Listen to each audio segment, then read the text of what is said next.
Reality fractured above Lebanon, Kansas at 11:47 p.m. on a Thursday that would redefine impossible. The night sky tore open like fabric under divine scissors, spilling light that had no business existing in this dimension.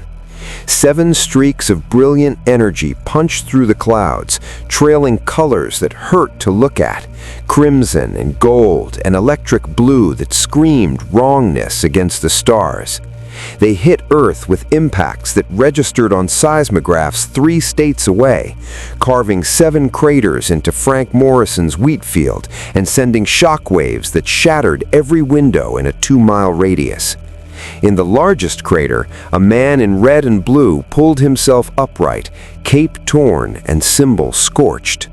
Clark Kent's head rang like someone had driven a spike through his temples. The sun felt different here, wrong frequency, wrong taste of radiation on his skin. He tried to fly and barely managed to hover 3 feet before crashing back down, gasping. His invulnerability held, but everything else felt like swimming through concrete. "Report."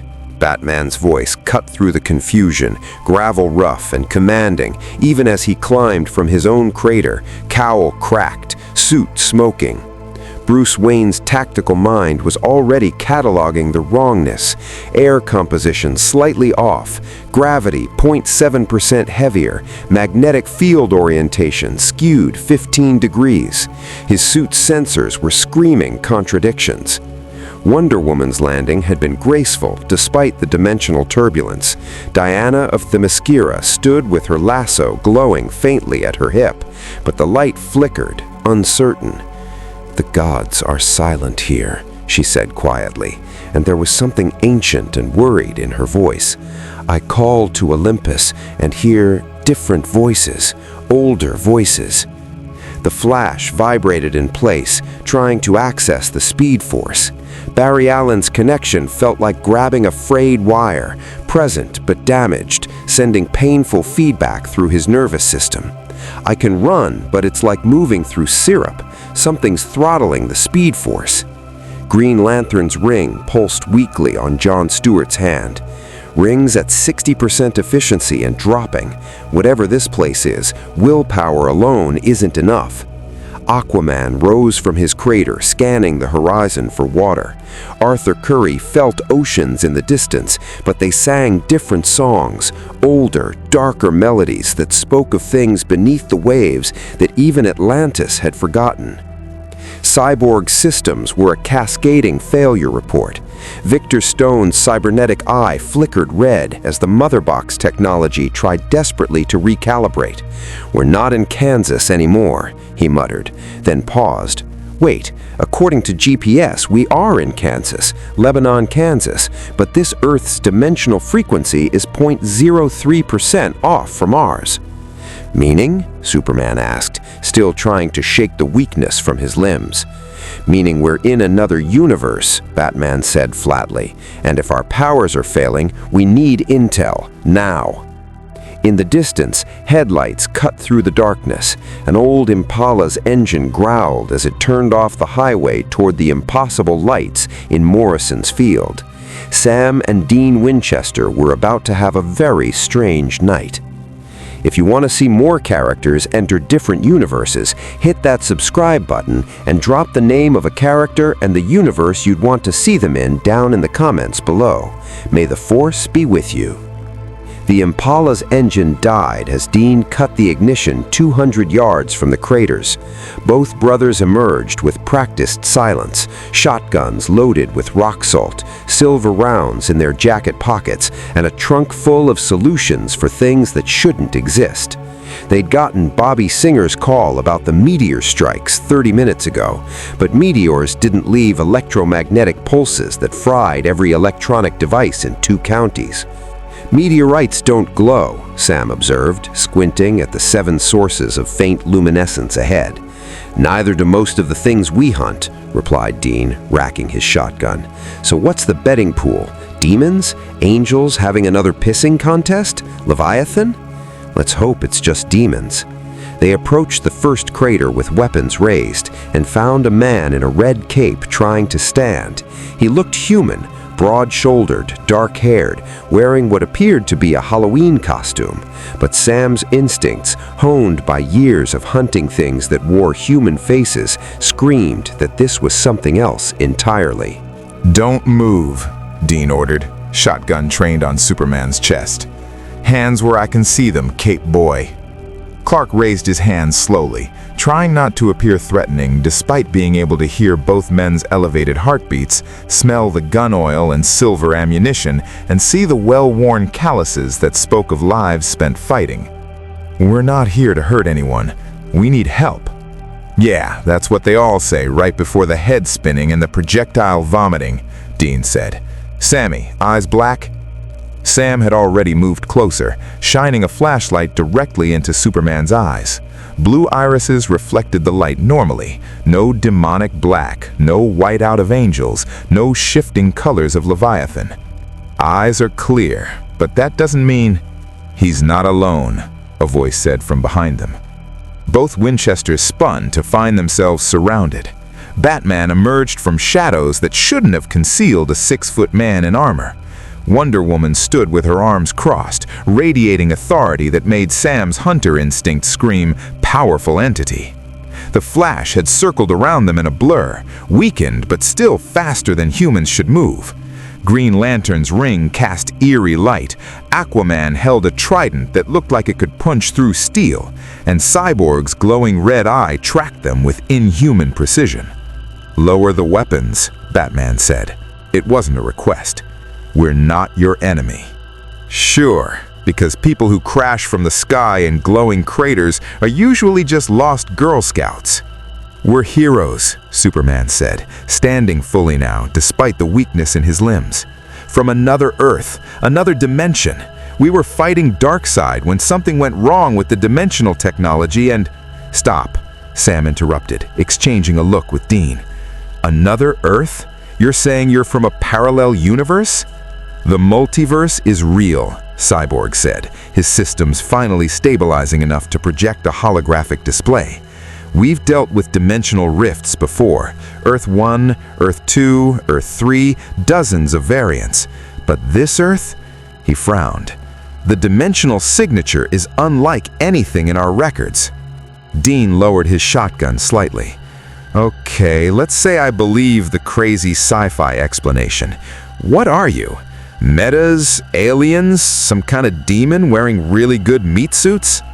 "I'm from Krypton, an alien planet.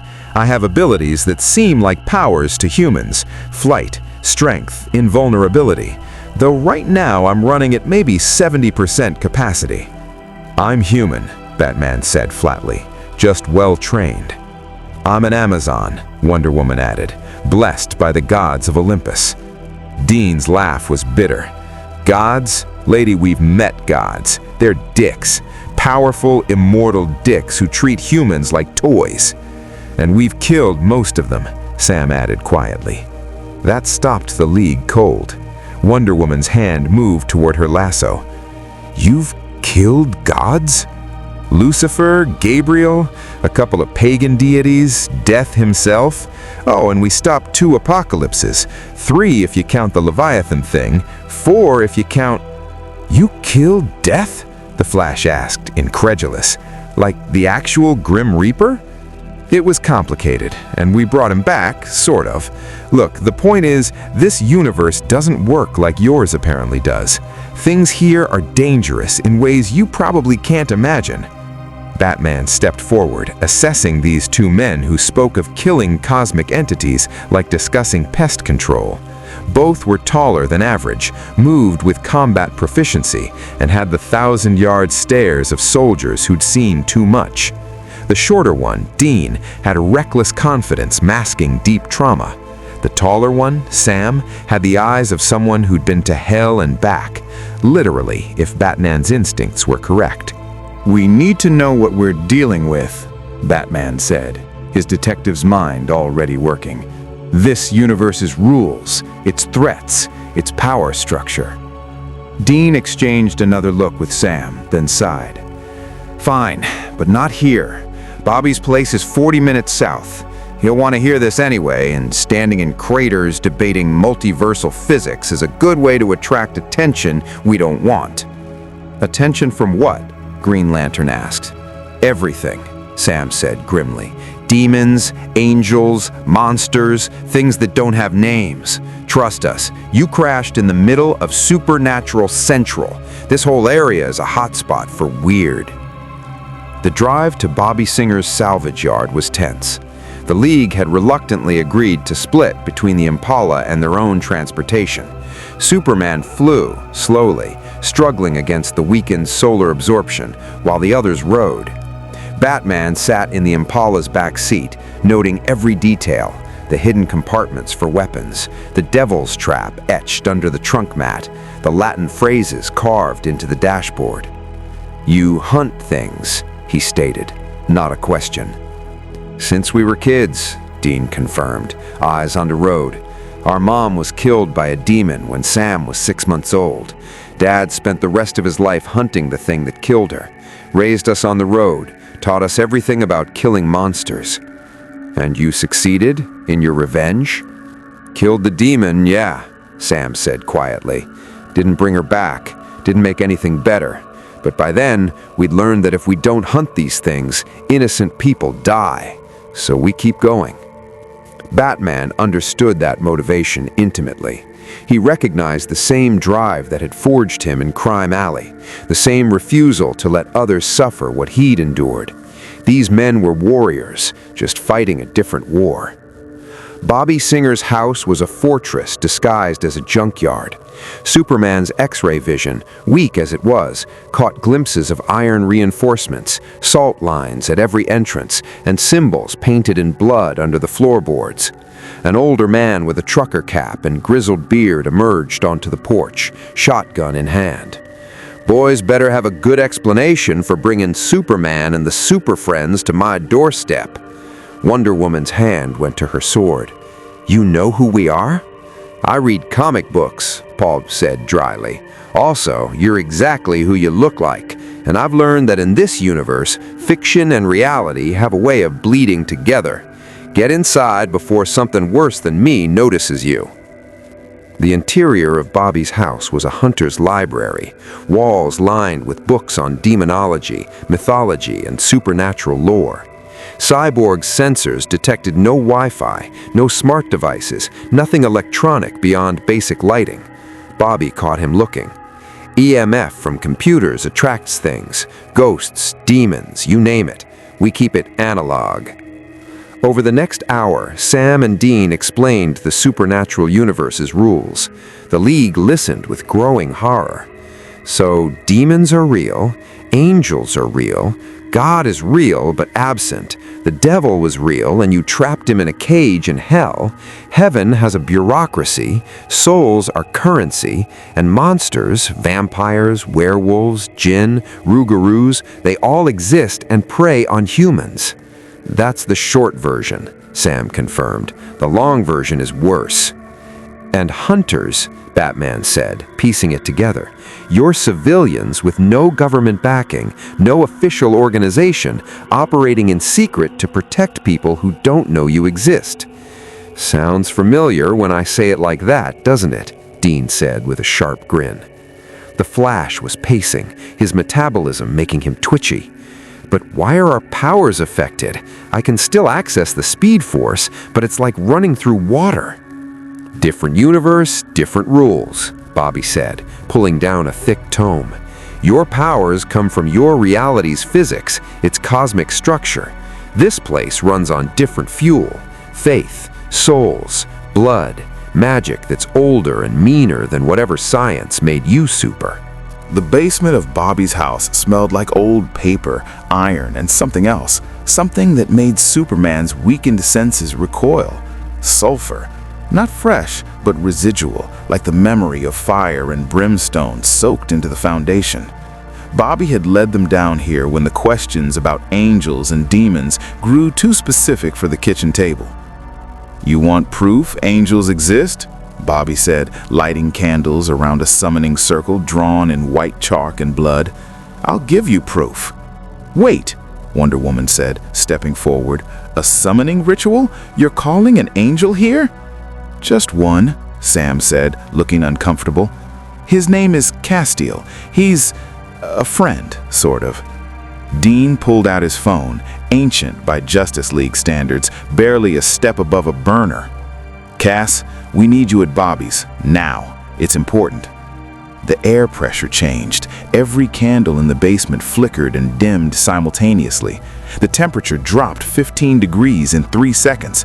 And then a man in a trench coat stood in the center of the summoning circle, though no one had seen him arrive. He simply wasn't there, and then was. Castiel looked exactly like a rumpled accountant having a bad day.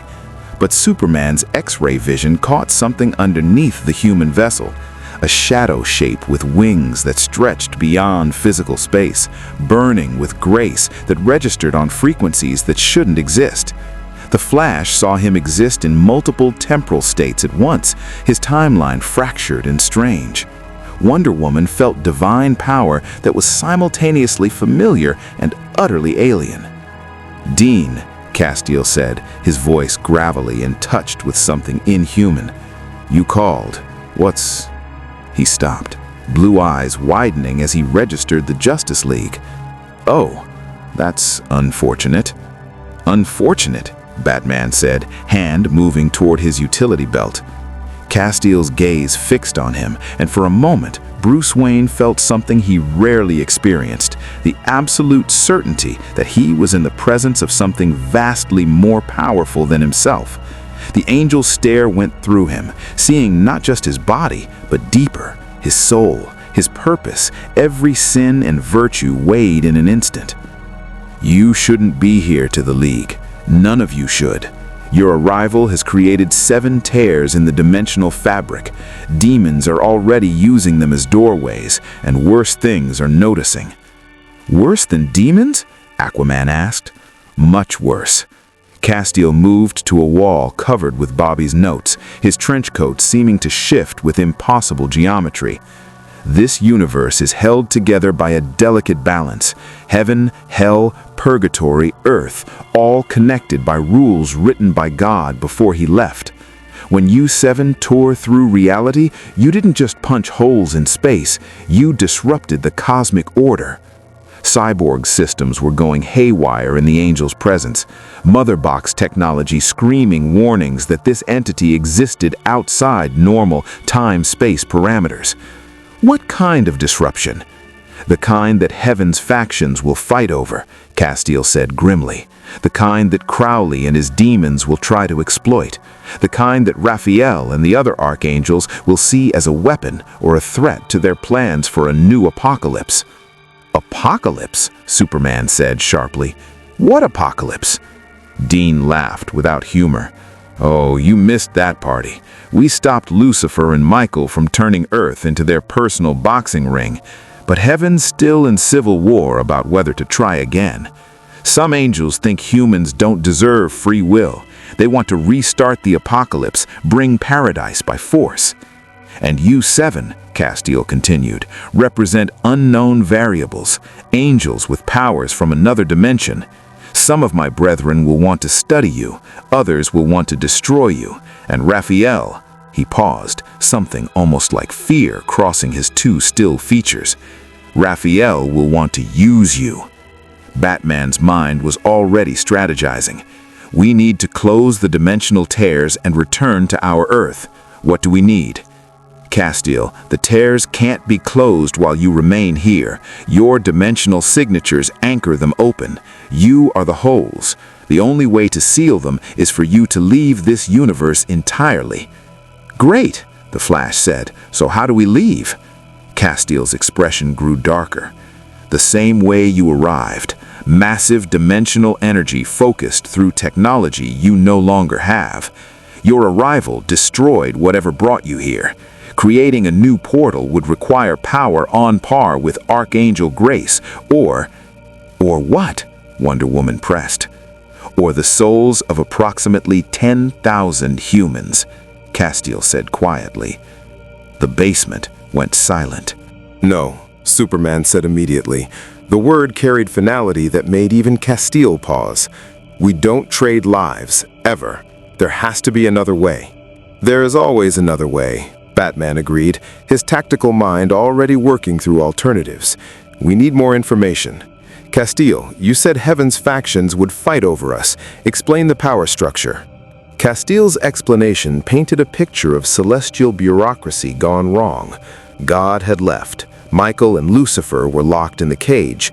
Raphael led a faction that wanted to restart the apocalypse and bring their absent father back through force.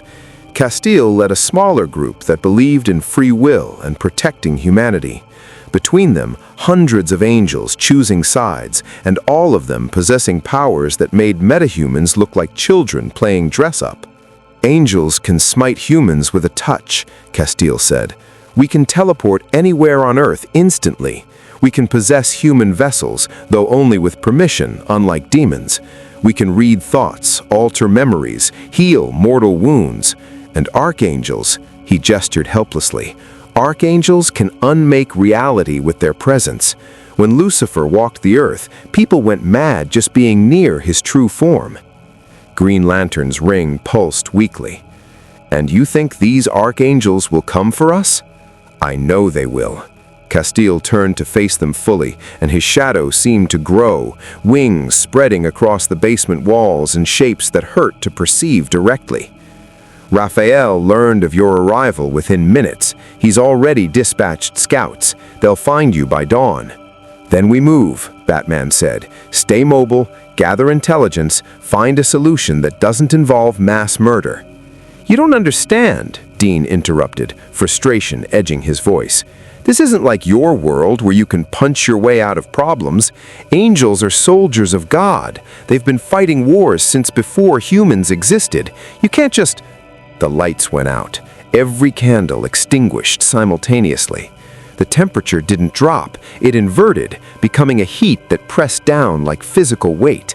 And the basement filled with a light that had no source, white and terrible and absolute. When vision returned, 6 angels stood where there had been empty space. They wore human vessels, a businessman, a housewife, a teenage girl, a priest, a soldier, a child. The disconnect between their mundane appearances and the power radiating from them was nauseating. The one in the priest's vessel stepped forward. Castiel, brother, you were ordered to bring these dimensional anomalies to heaven for examination. Instead, we find you consorting with them and the Winchesters. His voice was kind, gentle, and utterly merciless. Raphael will be disappointed. Hail, Castiel said, positioning himself between the angels and the League. These beings are under my protection. Your protection means nothing, Hale replied. You're a rebel, a fallen angel who chose humans over heaven. Your grace is fractured, your loyalties twisted by your time with these, he gestured over Sam and Dean with divine contempt, mud monkeys. Wonder Woman's hand moved to her lasso, divine weapon meeting divine being. We will not be taken anywhere against our will. Hale's laugh was silver bells and breaking glass. Amazon, I can see the blessings on you, cheap tricks from false gods who played dress-up on Olympus while angels were actually creating the cosmos. Your powers here, he made a dismissive gesture, borrowed divinity in a universe with real divine hierarchy. Try me, Diana said quietly, and there was Themysciran steel in her voice. Hale's hand rose, and the air itself began to crystallize with angelic power. Very well. Castiel moved faster than sight, blade manifesting in his hand, an angel blade, silver and etched with Enochian script. He struck at Hale, who blocked with his own blade, and suddenly the basement was a battlefield. The other 5 angels drew weapons and moved toward the League with inhuman speed. Superman caught the soldier angel's punch and felt his bones creak. Weakened solar absorption or not, he was still Kryptonian. He threw the angel into the wall hard enough to crack concrete. The angel stood up, unfazed, blade appearing in his hand. The fight was chaos. The flash vibrated through an angel's grab, but the creature adapted instantly, its blade cutting through his phasing like it didn't exist. Barry felt the edge slice across his shoulder, not deep, but burning with a pain that went beyond physical. Holy fire searing into his cells. Green Lantern constructed a shield, but the teenage girl angel walked through it like tissue paper. Willpower, she said mockingly. Human emotion made manifest? Adorable. Her hand touched his construct, and it shattered, feedback sending John to his knees. Batman moved with calculated precision, avoiding direct engagement. He'd already cataloged the angel's patterns. Teleportation had a half-second tell, a shimmer in the air. Their blades could be dodged by humans, which meant they could be fought. He pulled an iron knife from his belt. Bobby had been very specific about iron's effectiveness against certain supernatural entities, and tested it against the businessman angel. The blade burned the vessel's skin, drawing an angry hiss. Effective, but not decisive. Batman needed more data. Aquaman's trident met an angel blade with a sound like reality tearing. The child angel wielding the blade looked 6 years old and fought with the skill of a being that had battled demons since before human civilization. Arthur's Atlantean strength was impressive, but the angel wasn't fighting with human physics. It teleported behind him, blade aimed at his spine. Cyborg's sonic cannon fired, catching the angel mid-strike. The child vessel screamed, human form unable to fully contain the grace within, as technology disrupted its cohesion. Victor pressed the advantage, cycling through frequencies until he found one that made angels flinch. Weakening, not killing, he reported over comms, but I can hold them for a few seconds. Wonder Woman's lasso caught Hale mid-teleport, the lasso of truth binding not just his vessel, but something deeper, his grace itself. The compulsion of Hestia's truth hit an angel's absolute certainty, and the collision was metaphysically violent. Hale's vessel's eyes glowed white. "You cannot hold a soldier of heaven," he said, but his voice strained. "We are servants," Diana finished, pulling the lasso tighter. "Servants who've forgotten that strength comes not from unquestioning obedience, but from choosing to fight for something greater than ourselves." The lasso flared gold, and Hale screamed, an angel scream that shattered the remaining windows and made everyone's ears bleed. Then he was gone, teleported away, leaving only the smell of ozone and burned feathers. The other angels hesitated. That hesitation was fatal. Castiel moved through them like divine retribution, his fractured brace still more than enough to fight his siblings. Angel blade met angel blade, and 2 of Raphael's scouts went down, vessels collapsing, grace extinguished, dead in the way angels died, completely and forever. "Fall back," the housewife angel ordered, and the remaining 3 vanished in the space between seconds. The basement was a wreck, walls cracked, floor scorched with handprints that burned with residual grace, the air thick with ozone and something that smelled like lightning and burnt libraries. "Everyone alive?" Dean called out, helping Sam up from where he'd been thrown against the wall. "Define alive," the Flash muttered, clutching his burned shoulder. "That blade felt like it was trying to erase me from existence." "It was," Castiel said grimly, his angel blade dissipating. "Angel blades kill angels permanently. They also kill most other things, demons, humans, and apparently dimensional travelers." "They'll be back," Bobby said from the stairs where he'd wisely stayed during the fight. "Maybe an archangel." "Can we fight an archangel?" Superman asked, testing his strength. The brief combat had burned through what little solar energy he'd recovered. Castiel's expression was answer enough. "No, archangels exist on a different scale. Raphael could destroy this entire region with a thought. Michael and Lucifer reshaped reality when they fought. You would die just being in their presence if they chose to reveal their true forms." "Fantastic," Dean said.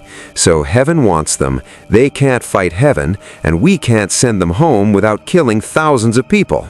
Anyone got good news?" "Actually," a new voice said from the shadows, smooth and British and dripping with amusement, "I might have a solution to your little predicament." A man in an expensive suit stepped into view, appearing from nowhere with the casual confidence of someone who owned the room. He was shorter than the angels, but radiated power of a different sort, older, darker, sulfur-touched. His eyes flickered red for just a moment. "Crowley," Sam said, raising his gun. "How the hell did you get through the devil's trap?" "Please, Moose," Crowley said, adjusting his tie.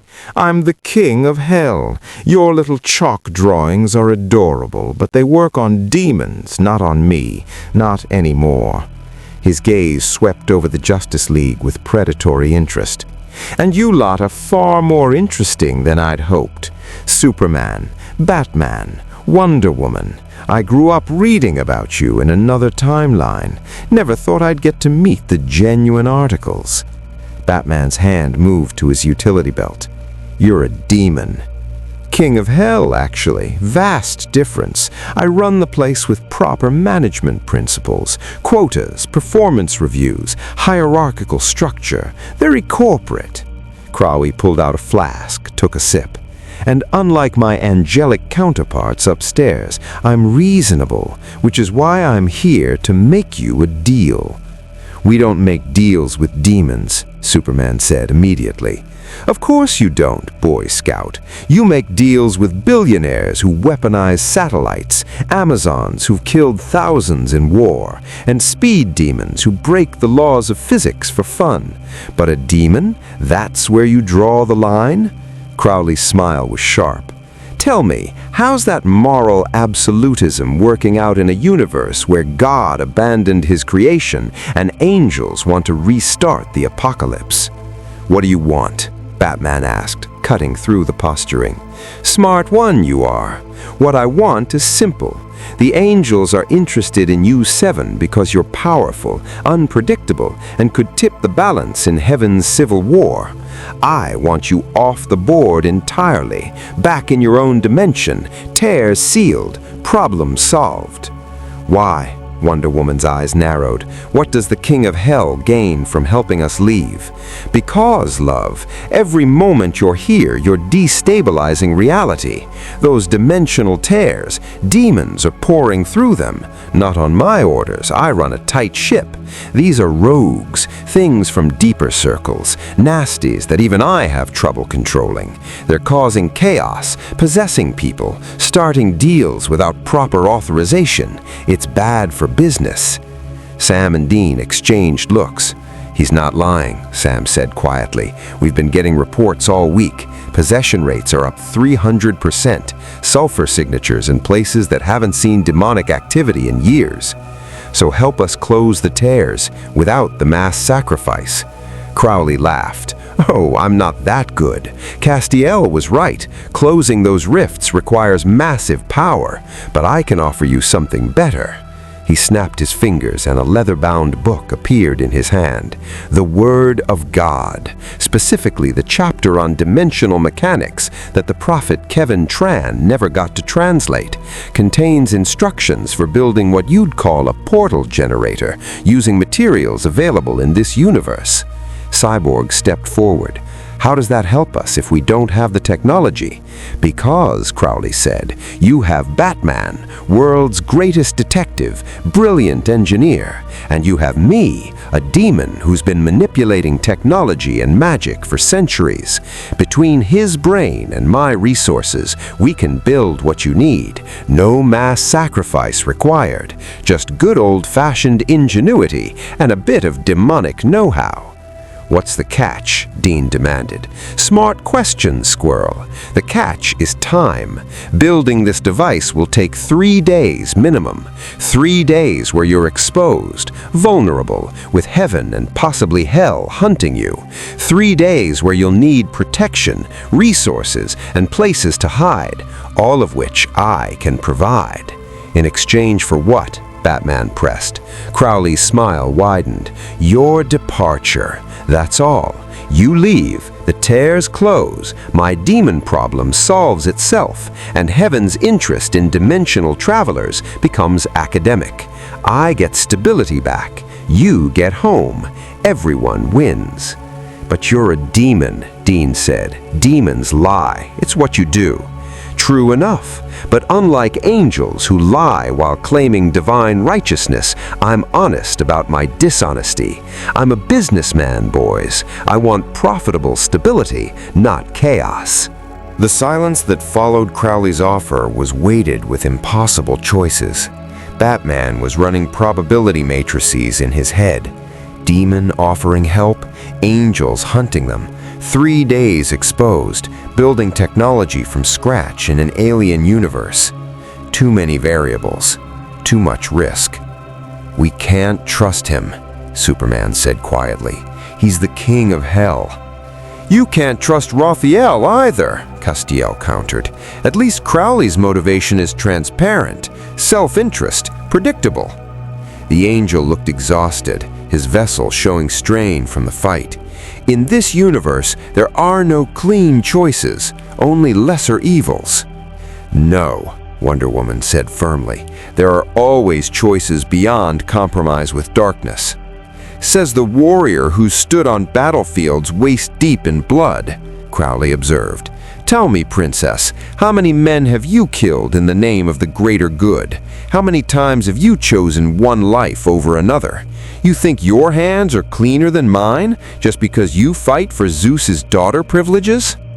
Diana's jaw tightened, but she didn't answer, because he wasn't entirely wrong. The Flash was pacing again, nervous energy making him vibrate slightly. 3 days of hiding from angels who can teleport anywhere, find anyone, and kill us with a touch? Even if we agree to Crowley's deal, how do we survive that long? I have safe houses, warded against angels, Enochian sigils etched in the walls, holy oil barriers, the works. Been preparing for angelic interference since Castiel started his little rebellion. Heaven can't find what they can't sense. And in exchange, we help you build a portal? Cyborg asked. What materials are we talking about? Crowley opened the leather book, revealing pages covered in script that looked like Hebrew mixed with mathematical equations from a nightmare. Angelic grace, which Castiel can provide. Demon blood, which I can provide.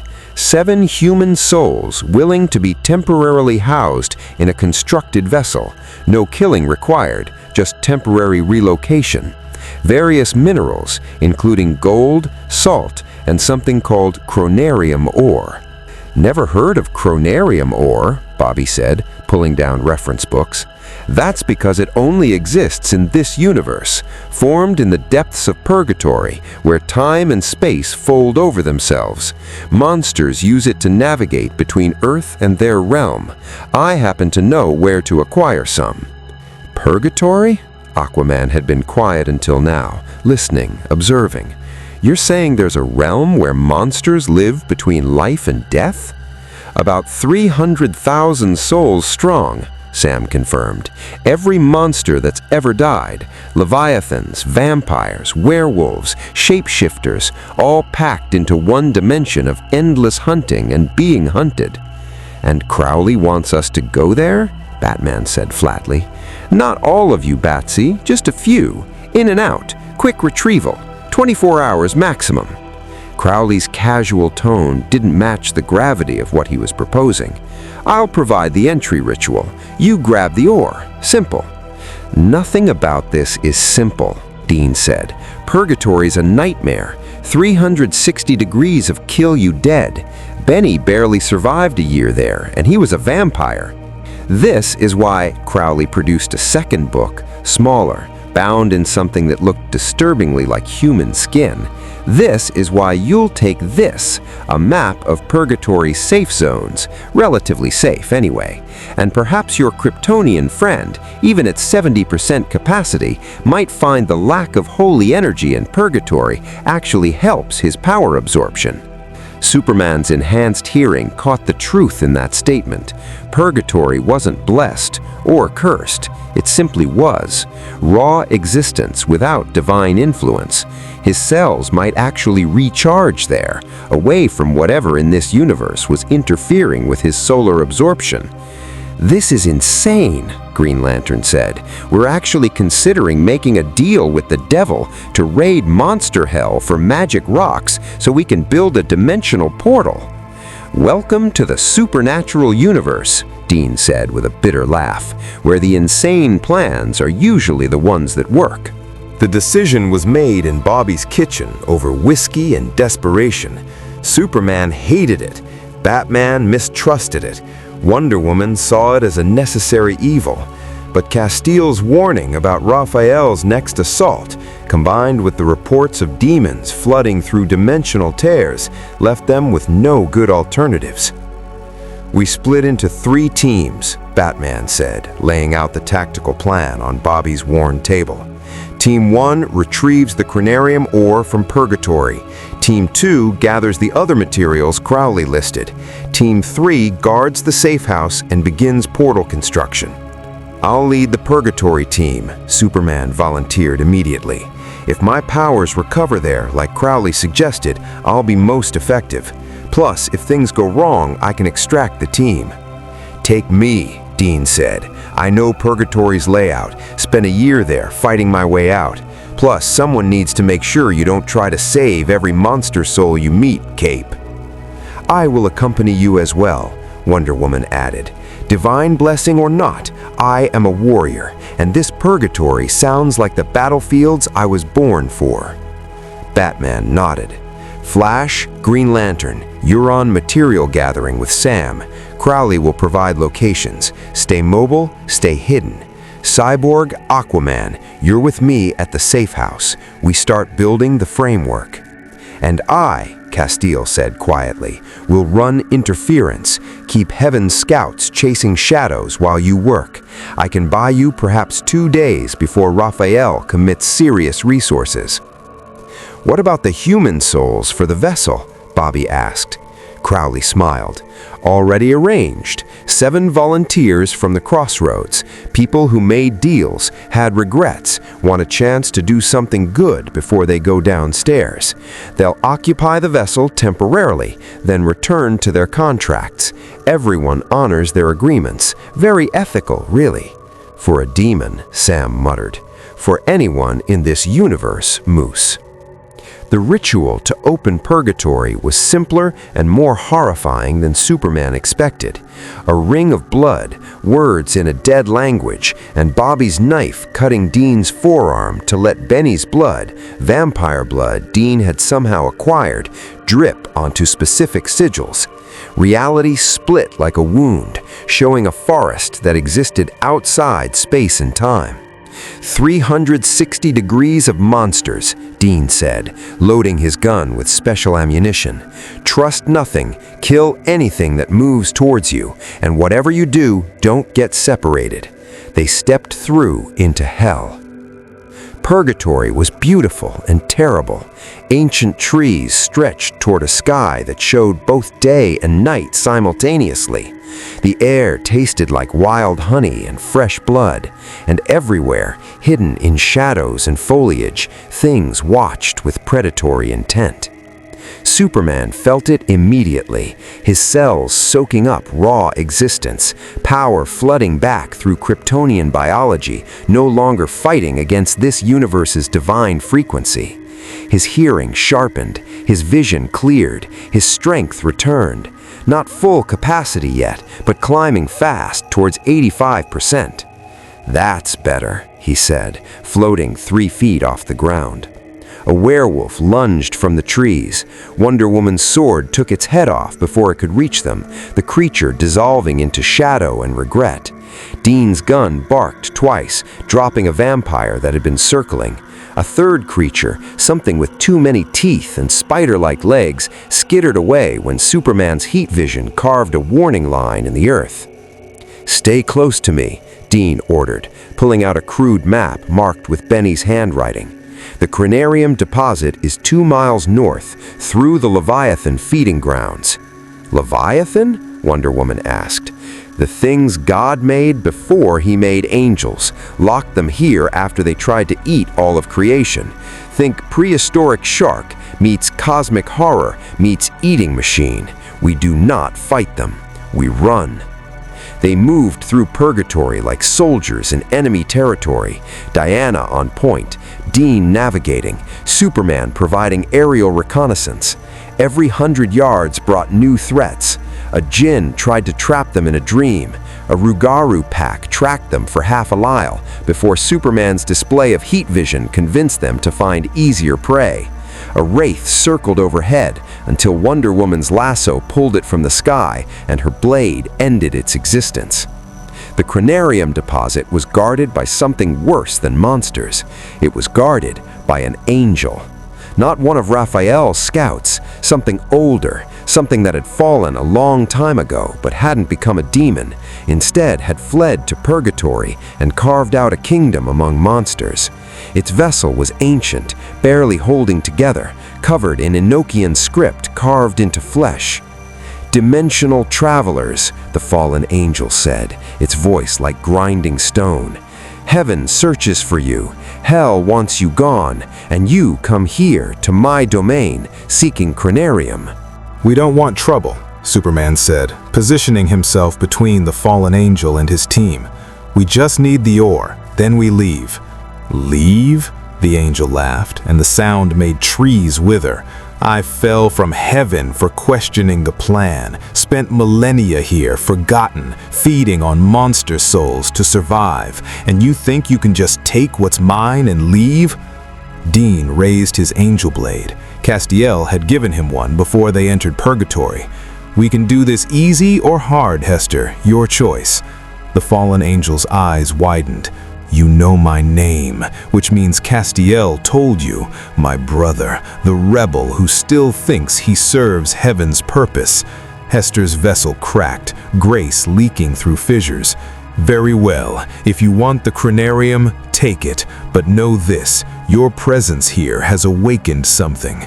The Leviathans sense dimensional instability. They're moving toward the tear you created. When you leave purgatory, they might follow." "We'll handle it," Superman said, though uncertainty crept into his voice. Wonder Woman moved past them, approaching the deposit. Cranarium ore glowed with temporal energy, each crystal containing moments frozen and refracted through dimensional barriers. She filled the bag Crowley had provided, the weight feeling both immense and weightless simultaneously. "We have it," she confirmed. "Time to go." The return trip was a fighting retreat. Word had spread through purgatory. Dimensional travelers, easy prey, distracted.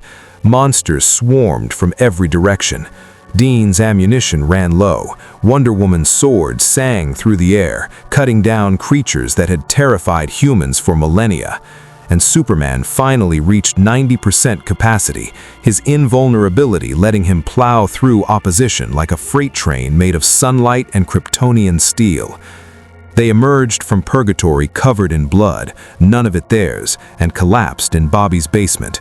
Castiel was waiting, looking more damaged than before. His vessel had deep burns, and his grace flickered weakly. "Raphael knows," Castiel said without preamble. "He's calling an assembly, bringing his most powerful warriors.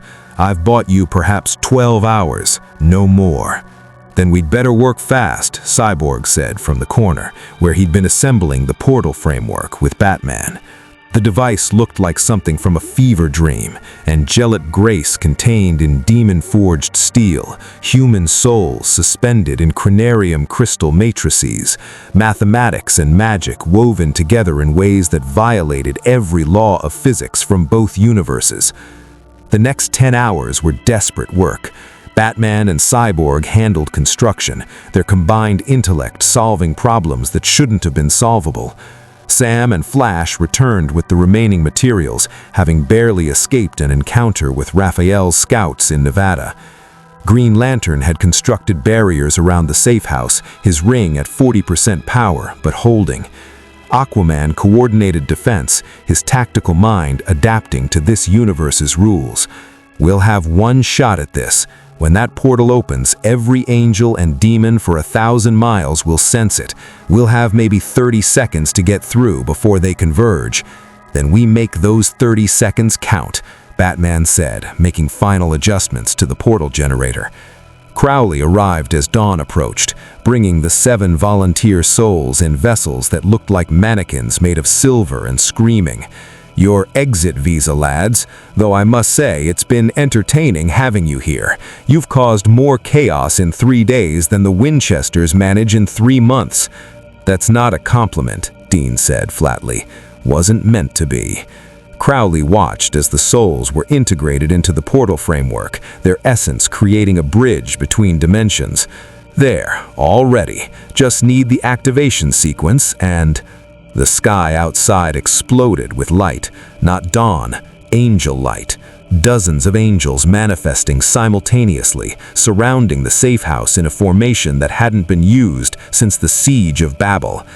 And at their center, radiating power that made Superman's enhanced vision go white, stood Raphael. The Archangel's true form was visible even through his vessel, a being of pure grace, 6 wings of burning light, eyes that saw through time and space and soul. When he spoke, reality bent around his words. This ends now. The portal activated with a sound like reality taking its first breath. Dimensional energy spiraled upward, tearing a hole between universes that glowed with colors that didn't exist in either realm. Through it, the Justice League could see home, their Earth, their dimension, salvation just 30 seconds away. Raphael raised his hand, power gathering that could unmake the entire region.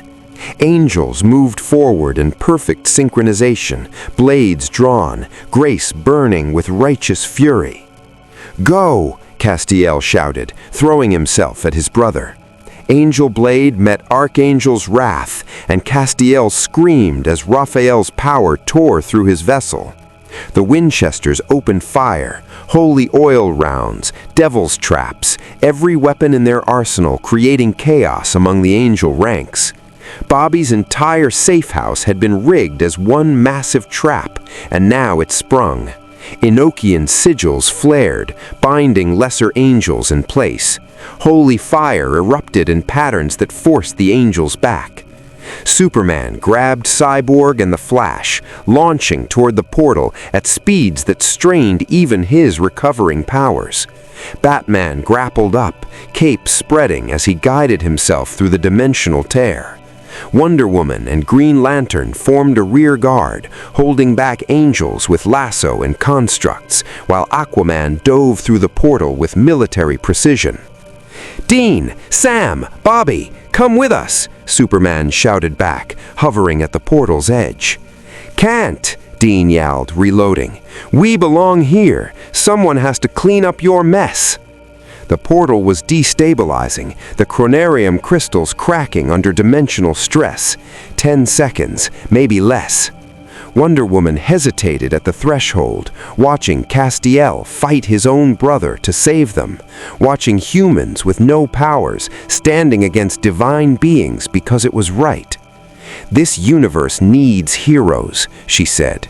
"It has them," Batman replied, pulling her through. "They just don't wear capes."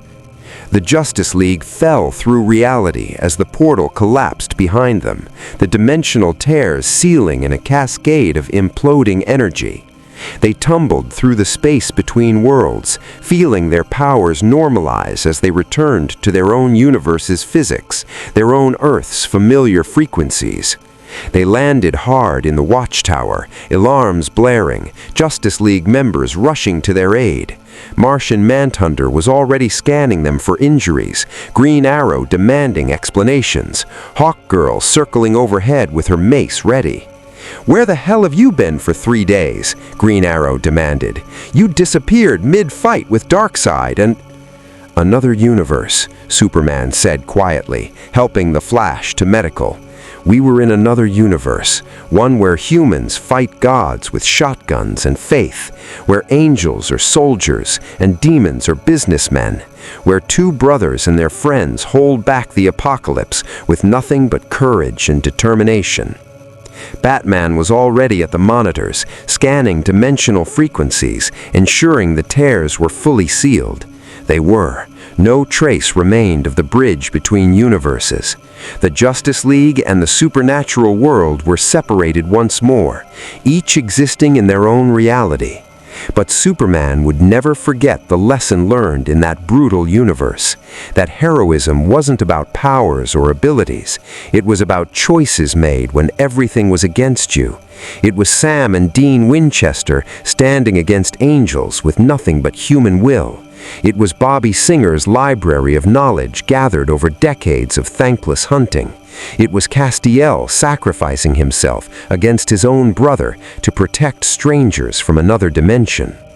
The Justice League had returned home, but part of them remained in that salvage yard in Kansas, where heroes worked in shadows and asked for nothing in return.